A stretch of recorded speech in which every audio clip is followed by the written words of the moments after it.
Keeping a very close eye on the latest COVID-19 vaccine news today, Pfizer CEO has suggested that a third dose could be needed. Other health experts say it's likely we'll need to be vaccinated annually to protect ourselves against this virus. And we're learning so much more about a so-called breakthrough case right here in Ohio.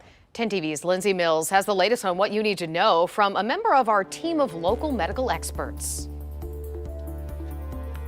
Dr. Ian Gunzenhauser from OSU Wexner Medical Center, thanks for answering our questions regarding 3 COVID-19 vaccine headlines today.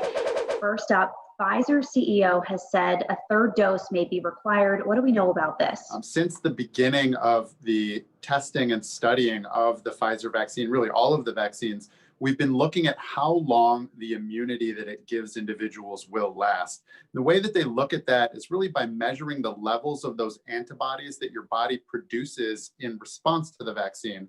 At first, we heard that it was good through 6 months. Then we heard that it was good for up to about a year. And now, obviously, we're hearing that at about a year is when they're expecting that immunity to start waning.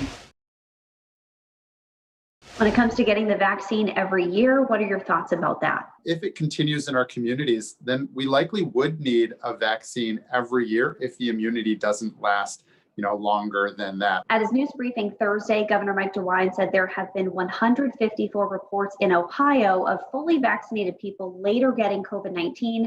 Of those, 14 hospitalizations, 0 deaths. Now, although this number is relatively small, it is double from what we knew the day before. So what does this information tell us about these breakthrough cases? The number is going to continue to grow, and the number nationwide is about 5,800 cases that the CDC has reported are breakthrough cases, individuals who have contracted COVID after being vaccinated. We know that the vaccines are not perfect. We know that they're anywhere between 70 to 95% effective, leaving a pretty sizable risk that individuals can still be exposed and can still come down with COVID even after they've been vaccinated. Now, the positive here is that even if you get COVID after being vaccinated, one of the really big impacts of having had your vaccine is that even if that happens, it's very unlikely to be a very serious illness, unlikely to leave you needing the hospital or the ICU. So there's still reason to get the vaccine, even if you point to that number and say, well, I may get it anyways.